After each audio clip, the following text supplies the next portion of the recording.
വളരെ മനോഹരമായ തുംബർജിയ ഗ്ലാഡിഫ്ലോറ എന്ന ചെടിയെക്കുറിച്ചാണ് പറയുന്നത്. ദ്രുത കവറേജ്, മനോഹരമായ പൂക്കൾ, ഉഷ്ണമേഖലാ സൗന്ദര്യം എന്നിവ നൽകാൻ കഴിയുന്ന അക്കാന്തേസി കുടുംബത്തിൽപ്പെട്ട ഒരു നിത്യഹരിത വള്ളിച്ചെടിയാണിത്. ഇതിന്റെ ജന്മദേശം ഇന്ത്യൻ ഉപഭൂഖണ്ഡമാണ്. China, India, Nepal, Indo China, Burma എന്നിവിടങ്ങളിൽ ഇത് വ്യാപകമായി കണ്ടുവരുന്നു. പല പ്രദേശങ്ങളിലും പ്രാദേശികമായി Bengal clock vine, Bengal trumpet, blue sky flower, blue thunbergia, blue trumpet vine, sky flower, sky vine, clock vine എന്നീ പേരുകളിലും അറിയപ്പെടുന്നു. ഈ ചെടിയുടെ സവിശേഷത, വളപ്രയോഗം, കീടങ്ങളും രോഗങ്ങളും, പാരമ്പര്യ വൈദ്യ ഉപയോഗം, പുനരുൽപാദനം എന്നിവയെക്കുറിച്ചാണ് ഈ വീഡിയോയിൽ ഞങ്ങൾ ഉൾപ്പെടുത്തിയിരിക്കുന്നത്. വിവരങ്ങൾ വിശദമായി അറിയാൻ വീഡിയോ മുഴുവനായും കാണുക. കൂടാതെ വീഡിയോയെക്കുറിച്ചുള്ള നിങ്ങളുടെ വിലയേറിയ പ്രതികരണങ്ങൾ ലൈക്കായോ കമന്റായോ രേഖപ്പെടുത്തുക. ഒപ്പം മറ്റുള്ളവരിലേക്ക് ഷെയർ ചെയ്യുക. ഇതുപോലുള്ള ചെടിയെക്കുറിച്ചുള്ള വിജ്ഞാനപ്രദമായ വീഡിയോകൾ തുടർന്ന് ലഭിക്കുന്നതിനായി ഈ ചാനൽ സബ്സ്ക്രൈബ് ചെയ്യുക.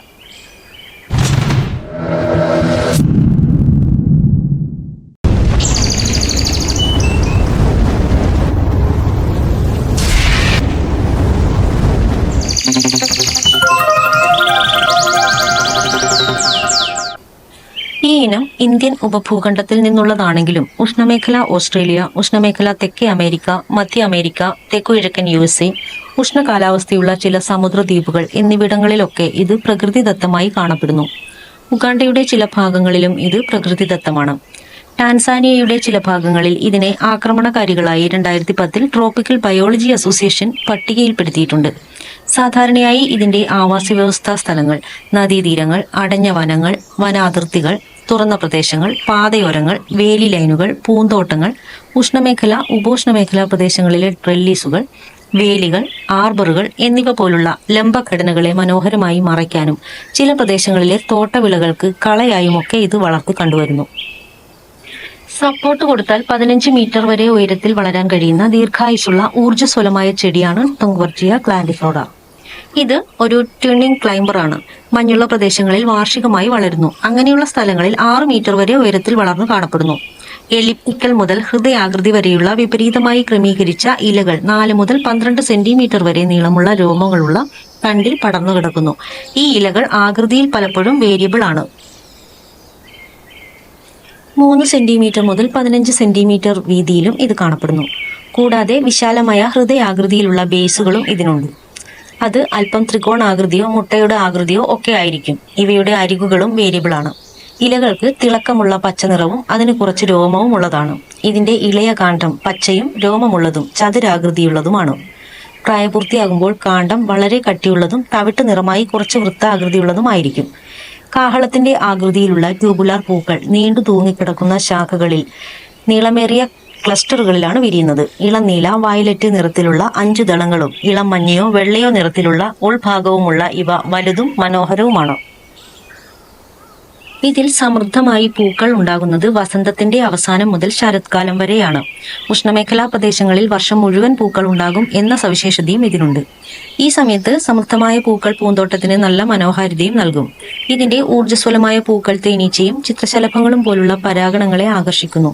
അതുകൊണ്ട് തന്നെ ഇത് ഒരു പരാഗണ ഉദ്യാനത്തിന് ആകർഷണീയമായ ഒരു ചെടിയാണ്. 3 മുതൽ 8 സെന്റിമീറ്റർ വരെ നീളവും 4 മുതൽ 8 സെന്റിമീറ്റർ വീതിയുമുള്ള ഇതിന്റെ ഓരോ പൂവും 4 മുതൽ 5 സെന്റിമീറ്റർ നീളമുള്ള തണ്ടിൽ തൂങ്ങിക്കിടക്കുന്നു.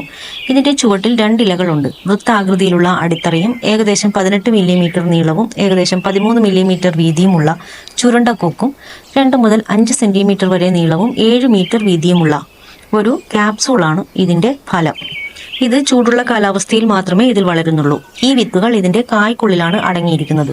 ഈ ചെടി ഒരു ഔഷധ ചെടിയായും ഒരു പച്ചില വളമായും തൂണുകൾ, വേലികൾ എന്നിവ മനോഹരമായി മറയ്ക്കാനും ഒരു ഇന്ധനമായും ഒക്കെ ഉപയോഗിക്കാം. കെനിയയിൽ ഇതൊരു പൂന്തോട്ട അലങ്കാര ചെടിയായി വ്യാപകമായി കണ്ടുവരുന്നു.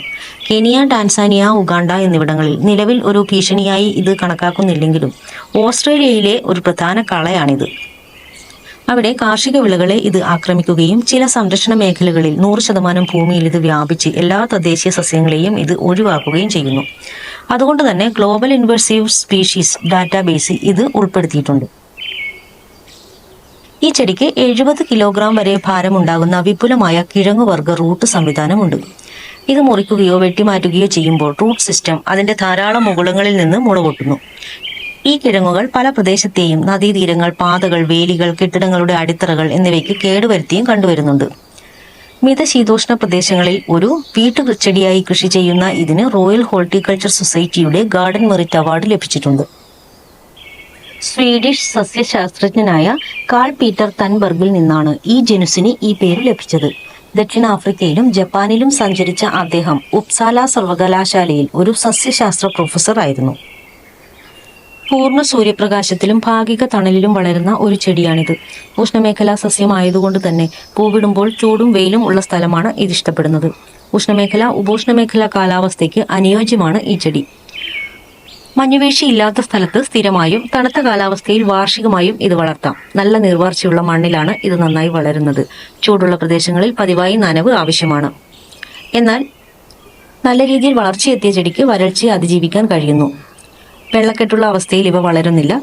കൂടാതെ മണ്ണിൽ ജൈവവസ്തുക്കൾ ഉൾപ്പെടുത്തുന്നത് മണ്ണിന്റെ ഫലഭൂയിഷ്ഠതയും ഘടനയും വർദ്ധിക്കും. നേരിയ അസിഡിറ്റി മുതൽ ന്യൂട്രൽ വരെയുള്ള മണ്ണിലാണ് ഇത് നന്നായി വളരുന്നത്. അതായത് 6 മുതൽ 7 വരെയുള്ള pH ശ്രേണി. അമിത വളർച്ച ഉള്ള ഒരു ചെടിയായതിനാൽ ഇതിന്റെ വലിപ്പവും രൂപവും നിയന്ത്രിക്കാൻ പ്രൂണിംഗ് നടത്തുന്നത് നല്ലതാണ്. കണ്ടെയ്നറുകളിൽ വളർത്താൻ കഴിയുന്ന നല്ലൊരിനം ചെടിയാണിത്. അനുകൂല സാഹചര്യമുള്ള പ്രദേശങ്ങളിൽ ഇത് ആക്രമണകാരികൾ ആവാറുണ്ട്. അതിന് ഇതിന്റെ വളർച്ച നിരീക്ഷിക്കുകയും അനിയന്ത്രിതമായി പടരുന്നത് തടയുകയും ചെയ്താൽ മതി.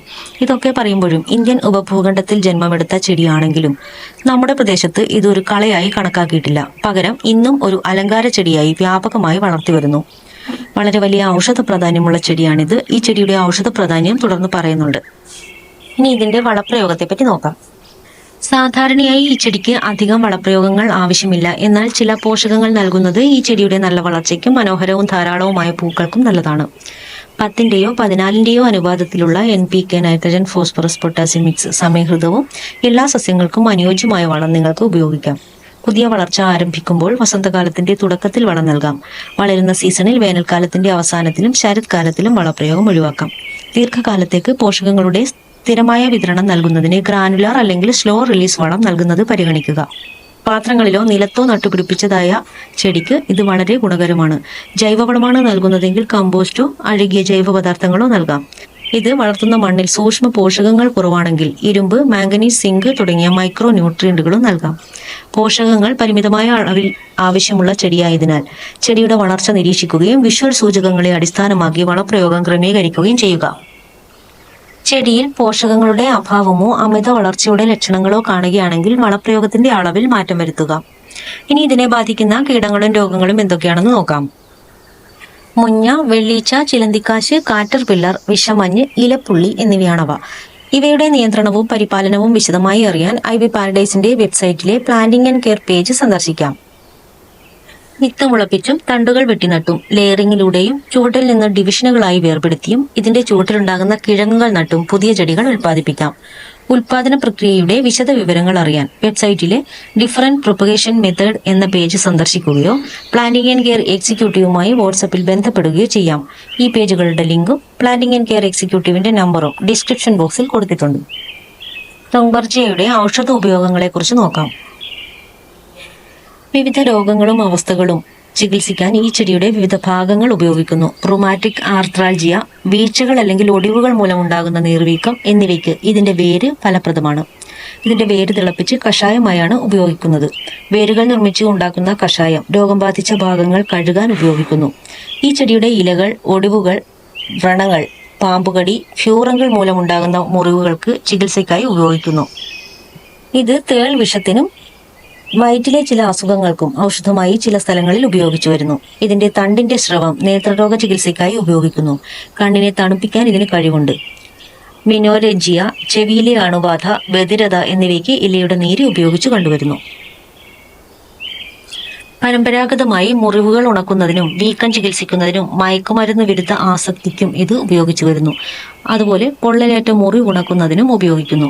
ഇതോടൊപ്പം ഡിസ്മെനോറിയ എന്നിവ ചികിത്സിക്കുന്നതിനും ചില പ്രദേശങ്ങളിൽ ഉപയോഗിച്ചു കണ്ടുവരുന്നു. ഇതിന്റെ ഇലകളുടെ സത്തുകൾ പരിശോധിച്ചതിൽ നിന്നും antioxidant, anti inflammatory, anti drug hepatoprotective, antibacterial, antifungal, പ്രമേഹ വിരുദ്ധ ഗുണങ്ങൾ എന്നിവ കണ്ടെത്താൻ കഴിഞ്ഞിട്ടുണ്ട്. ആയുർവേദത്തിൽ ഔഷധ ഉപയോഗം സസ്യങ്ങളുടെ പരമ്പരാഗത അറിവും ചരിത്ര സമ്പ്രദായങ്ങളും അടിസ്ഥാനമാക്കിയുള്ളതാണ്. എല്ലാ സസ്യങ്ങളും ആയുർവേദ ഗ്രന്ഥത്തിൽ വിപുലമായി രേഖപ്പെടുത്തിയിട്ടില്ല. അതുകൊണ്ട് തന്നെ ആവാം ഇത്രയും വൈദ്യ പാരമ്പര്യമുണ്ടായിരുന്ന ഒരു ചെടിയായിരുന്നിട്ടും ഇന്ത്യൻ ഉപഭൂഖണ്ഡത്തിൽ ജന്മമെടുത്തതെന്ന് കരുതപ്പെടുന്ന ഈ ചെടിയുടെ വൈദ്യ ഉപയോഗങ്ങളൊന്നും തന്നെ നമ്മുടെ പ്രാചീന ആയുർവേദ ഗ്രന്ഥങ്ങളിൽ ഒന്നും തന്നെ കാണാൻ കഴിയാത്തത്. ഇവിടെ നിങ്ങൾക്ക് അറിയുന്നതും അറിയാത്തതുമായ ധാരാളം സവിശേഷതകൾ വിശദമായ പഠനത്തിന് ശേഷം ഞങ്ങൾ നിങ്ങളുടെ മുന്നിൽ അവതരിപ്പിക്കുന്നു. ഓരോ ചെടിയുടെയും മണ്ണിന്റെ ഘടനയും pH ലെവലും പറയുന്നുണ്ട്. അത് നിങ്ങളുടെ മണ്ണിന്റെ pH ലെവലുമായി താരതമ്യം ചെയ്ത് ഞങ്ങൾ പറയുന്ന വളപ്രയോഗത്തിന്റെ അളവിലും ക്രമത്തിലും ഓരോ പ്രാദേശിക സ്ഥലത്തെ കാലാവസ്ഥയും മണ്ണിന്റെ ഘടനയും അനുസരിച്ച് വ്യത്യാസങ്ങൾ വരുത്തേണ്ടതായിട്ടുണ്ടാവാം. അതിന് ഐവി പാരഡൈസിന്റെ പ്ലാന്റിംഗ് ആൻഡ് കെയർ എക്സിക്യൂട്ടീവുമായി ബന്ധപ്പെടുകയോ നിങ്ങളുടെ നാട്ടിലുള്ള പരമ്പരാഗത കൃഷിമാർഗങ്ങൾ അവിടെയുള്ള പരമ്പരാഗത കൃഷിക്കാരിൽ നിന്നും വിവരങ്ങൾ ശേഖരിച്ച് ചെയ്യുകയോ ചെയ്യാം. അതിലുപരി പരമാവധി പ്ലാന്റുകൾ കണ്ടെത്തി അത് നിങ്ങൾക്ക് മുന്നിൽ എത്തിക്കാനും ശ്രമിക്കുന്നു. അപൂർവങ്ങളായ ധാരാളം ചെടികൾ ഐവി പാരഡൈസിന്റെ ഷോപ്പിംഗ് സൈറ്റിൽ ലഭ്യമാണ്. അവ സൈറ്റിൽ നിന്നോ ഈ വീഡിയോയിൽ പറയുന്ന വാട്സപ്പിൽ ബന്ധപ്പെട്ടോ വാങ്ങാവുന്നതാണ്. തെങ്ബർജിയ ഗ്ലാൻഡിഫ്ലോറ ചെടിയുടെ സവിശേഷത, വളപ്രയോഗം, കീടങ്ങളും രോഗങ്ങളും, പുനരുൽപാദനം, വൈദ്യ ഉപയോഗം എന്നിവ ഉൾപ്പെടുത്തിയിട്ടുള്ള ഈ വീഡിയോയെ കുറിച്ചുള്ള നിങ്ങളുടെ വിലയേറിയ പ്രതികരണങ്ങൾ ലൈക്കായോ കമന്റായോ രേഖപ്പെടുത്തുക. ഒപ്പം മറ്റുള്ളവരിലേക്ക് ഷെയർ ചെയ്യുക. ഇതുപോലുള്ള ചെടിയെക്കുറിച്ചുള്ള വിജ്ഞാനപ്രദമായ വീഡിയോകൾ തുടർന്ന് ലഭിക്കുന്നതിനായി ഈ ചാനൽ സബ്സ്ക്രൈബ് ചെയ്യുക.